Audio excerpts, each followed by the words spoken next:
Bonjour à toutes et à tous, bienvenue dans cette vidéo. Donc dans cette vidéo, je vais vous expliquer les 5 étapes pour mettre en place l'agenda en ligne cet été en tant qu'orthophoniste. Donc si vous avez déjà une liste d'attente avec nous, vous êtes habitué à cette interface qui correspond à la version liste d'attente uniquement. Si vous n'avez pas de compte, vous pouvez aller créer un compte en cliquant sur Essayer sans engagement ici. Donc depuis votre compte, vous pouvez aller sur Tableau de bord, puis cliquer sur Essayer l'agenda en ligne, puis Essayer. En cliquant sur ce bouton, ça va changer la version de votre compte et vous allez d'un coup avoir plus d'onglets sur la gauche avec notamment l'agenda. La première étape est de configurer les motifs qui vous conviennent. Donc les motifs, c'est les choix que le patient peut avoir avant de pouvoir sélectionner un créneau au moment de la réservation en ligne. Donc c'est ce qui va aussi organiser votre agenda. Donc on va aller dans l'onglet agenda ici, puis en bas, le bouton motifs. Donc par défaut, on vous crée 4 motifs qui correspondent à un usage classique d'une orthophoniste. Donc on a consultation enfant 30 minutes, consultation adulte 45 minutes, bilan 90 minutes et restitution de bilan 30 minutes. Les différences ici aussi se situent au niveau de la visibilité de ces motifs. Donc les deux derniers sont avec une pastille rouge, ça veut dire que uniquement vous pouvez attribuer un rendez-vous de bilan sur votre agenda. Donc si c'est quelque chose que vous voulez modifier, si vous souhaitez fonctionner différemment, il faudra aller modifier le motif et changer la visibilité de celui-ci. Et donc dans la situation actuelle, il n'y a que consultation enfant et consultation adulte qui sont avec la pastille bleue qui permet la réservation en ligne pour les fiches patients uniquement. Donc ce qui veut dire que personne ne pourrait réserver en ligne s'il ne fait pas partie de votre base patient. Une fois que ces motifs vous conviennent, on va pouvoir passer à la deuxième étape qui est la création des plages horaires de travail pour cet été. Donc on va pouvoir retourner sur l'agenda en cliquant ici. Actuellement, on voit deux éléments. Un rendez-vous exemple à 10 heures qui prend cette forme. Et puis dessous, on voit une zone grise de 10 heures à 13 heures qui correspond à une plage horaire d'ouverture. Donc en fait, c'est ces éléments grisés sous l'agenda qui permettent au logiciel de savoir où est-ce que vous travaillez.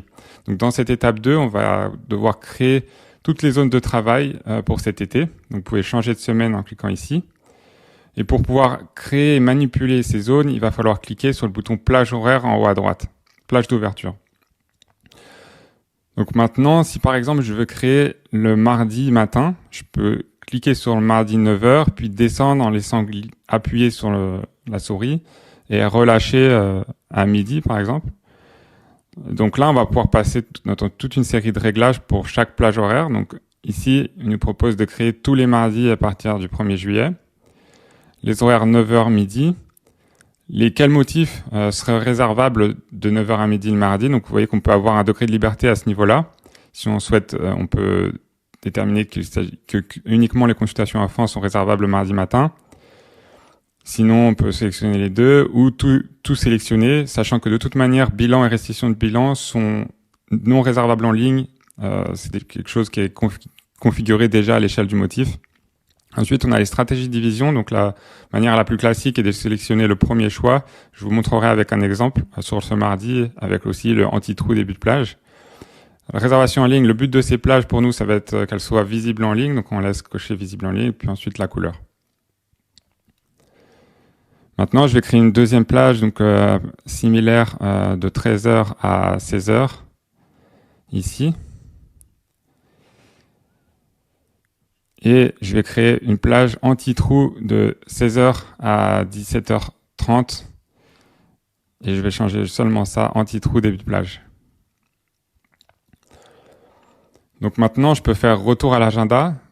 Et je vais vous montrer quelque chose pour simuler la prise de rendez-vous en ligne et voir ce que le logiciel a compris de nos plages d'ouverture. Donc, si je clique sur le bouton en haut à droite, prendre un rendez-vous, je peux ici simuler en choisissant un motif, par exemple consultation enfant.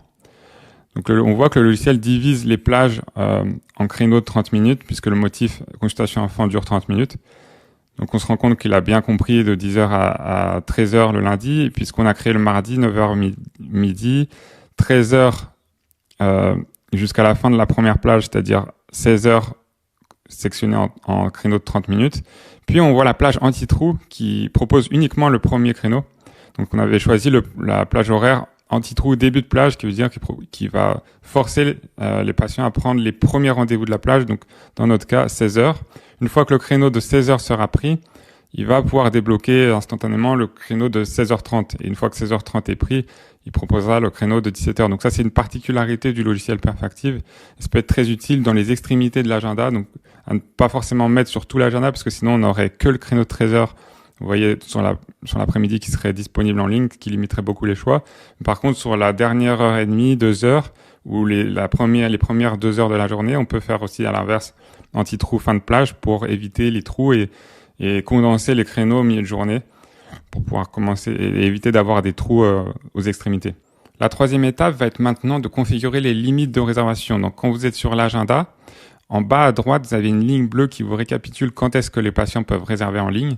Donc, vous pouvez cliquer dessus pour modifier les réglages. Donc, dans mon cas, j'ai configuré déjà une limite datée. Donc, on peut réserver en ligne uniquement du 1er juillet au 31 août.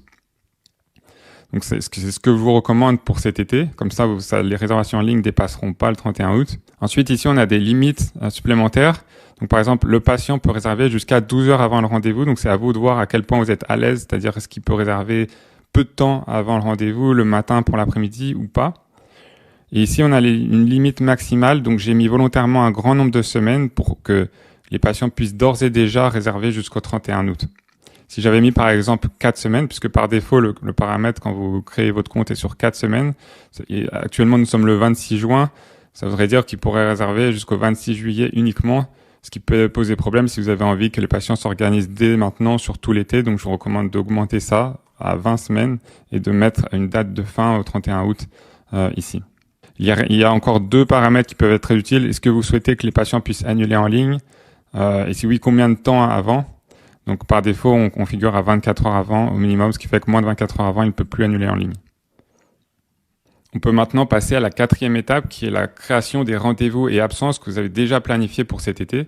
Donc, il se peut que vous ayez déjà des rendez-vous programmés pour certains patients ou que certains patients ne seront pas à même de réserver en ligne eux-mêmes. Donc, vous allez programmer ces rendez-vous avant de donner l'accès aux autres patients pour la réservation en ligne.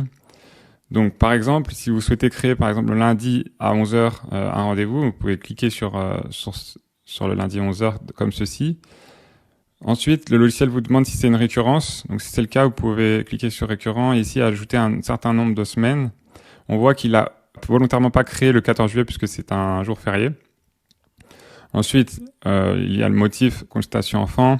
Il faut ensuite sélectionner le patient. Donc, soit le patient existe déjà, soit vous pouvez créer un nouveau patient en même temps que vous créez le rendez-vous.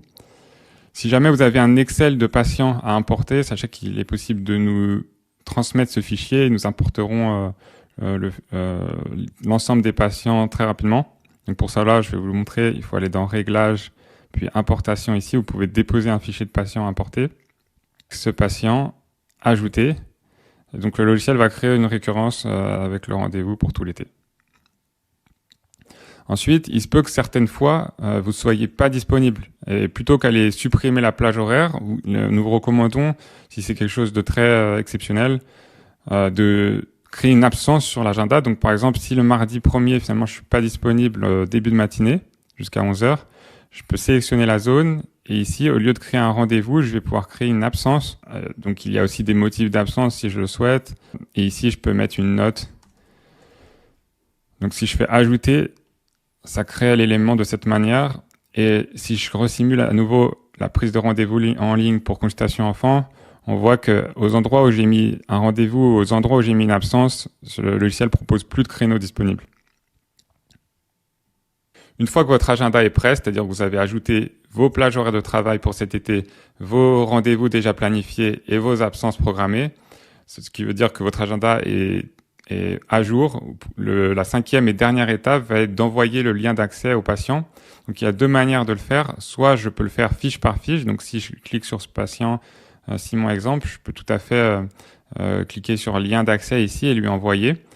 Donc, je peux vous recommander de faire ça si vous avez envie de vous rassurer. Vous pouvez vous créer une fiche à votre nom, une fiche exemple ou une fiche test qui comporterait votre email, votre numéro de téléphone. Vous pourriez tout à fait envoyer soit par email, soit par SMS le lien d'accès pour voir ce que le patient recevrait et comment ça se présente pour lui. Mais sinon, une fois que vous êtes prêt, nous vous recommandons plutôt d'utiliser l'envoi groupé. Donc, pour envoyer à toutes les fiches d'un coup, vous pouvez cliquer sur patient ici, puis sur messagerie. En haut à droite, vous avez un bouton nouveau message groupé. Donc, on peut envoyer de nouveau par email ou par SMS. Donc, si je clique par email, j'ai un formulaire d'envoi de messages. Donc, la première étape est de choisir les destinataires. Donc, si je change rien, ça enverra à tous les patients.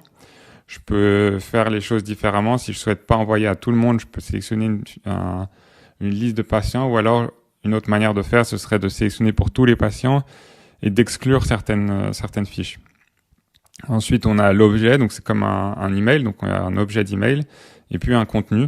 Donc à vous de modifier avec les informations nécessaires à transmettre aux patients, ce qui peut être les dates, ce que vous avez convenu en termes de nombre de rendez-vous, etc. Donc ici, dans le message exemple, on voit qu'il y a 2 variables. Donc si vous laissez exactement comme ça remplacera à chaque mail par le nom du patient. Donc par exemple, bonjour Simon Favre, dans le cas d'un envoi pour ce patient Simon Favre, etc. Ensuite, il faut bien laisser cocher ajouter le lien d'accès patient, puisque du coup, en dessous du texte, il y aura un gros bouton. Cliquez ici pour gérer vos rendez-vous en ligne. Donc le patient, il n'aura rien à faire en fait, vu que les fiches patients auront été créées. C'est comme si on avait créé un compte pour eux. Donc en fait, ils n'ont plus qu'à cliquer sur ce bouton pour accéder à la gestion de leurs rendez-vous en ligne. Chaque patient a un accès bien sûr différent et il peut voir à la fois les rendez-vous déjà programmés, si vous en avez programmé pour lui, et il peut cliquer sur prendre un rendez-vous pour accéder ensuite au choix du motif, puis au choix de l'horaire. Voilà, donc après, j'ai plus qu'à cliquer sur envoyer pour que ça envoie à tout le monde instantanément et les patients, vous verrez, sont très à l'aise avec la plateforme puisque c'est très très simple pour eux. Voilà, donc à ce stade, vous avez terminé les 5 étapes pour configurer l'agenda Perfactive pour un usage cet été. Donc à ce stade, je peux vous proposer 2 suggestions. La première, ce serait d'activer les rappels de rendez-vous la veille. Donc il faut aller dans Réglages, puis dans Notifications. Ce qui va nous intéresser ici, donc c'est un récapitulatif de tout ce qui est activé. Et nous, on va regarder plutôt le rappel de rendez-vous automatique à 17h. Donc actuellement, dans mon compte, on voit qu'il y a le rappel un jour avant à 17h activé par email pour tout le monde. On peut aussi l'activer par SMS, soit pour tout le monde, soit au cas par cas. Donc dans mon cas, c'est activé sur personne, mais je pourrais très bien aller sur une fiche patient en particulier et aller dans les réglages de la fiche et activer le rappel par SMS pour ce patient précisément, parce que je sais qu'il est par exemple pas très à l'aise avec les emails ou il n'a pas d'email, etc. Donc plutôt qu'envoyer à tout le monde, puisque les SMS sont en surcoût à 8 centimes TTC par SMS envoyé, plutôt qu'envoyer des SMS à tout le monde, je peux décider aussi d'envoyer que à certains patients. La deuxième suggestion va être d'activer l'alerte désistement. Donc quand quelqu'un annule un rendez-vous, certains patients peuvent être intéressés d'être informés qu'un nouveau créneau est disponible en ligne. Donc pour régler cette fonctionnalité, il va falloir aller donc de nouveau dans Réglages, puis dans Alerte désistement.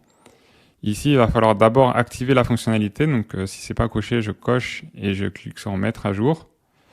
Ensuite, sur les patients qui sont intéressés de recevoir cette alerte, il va falloir aller dans Patients et sur leur fiche. Donc si je clique sur ce patient, et ici, je vais pouvoir cocher ou décocher l'alerte désistement. Donc si je l'active l'alerte désistement comme ceci, c'est bon, il recevra un mail lorsqu'un créneau se libère. Dans ce mail, le patient aura la possibilité de le désactiver s'il n'en a plus besoin ou de filtrer, c'est-à-dire qu'on va l'inciter s'il trouve qu'il reçoit trop d'emails, il va pouvoir filtrer, par exemple, s'il veut que les créneaux disponibles les lundis, mardis après-midi, mercredi matin, etc. Voilà, j'espère que Perfactive vous fera gagner un maximum de temps cet été. Si vous avez des questions, n'hésitez pas à utiliser notre formulaire de contact, donc en allant dans Réglages, puis contacter le support. Vous pouvez utiliser ce formulaire pour nous envoyer un message ou une demande, où nous répondrons au plus vite. Ensuite, si vous préférez aussi nous appeler ou planifier un appel de configuration ensemble, etc., vous pouvez très bien aller sur notre site, puis cliquer sur planifier un appel. Et vous pouvez choisir soit par téléphone, soit par Zoom, comme vous voulez, et on sera disponible pour vous aider. Voilà, merci beaucoup. Bonne journée.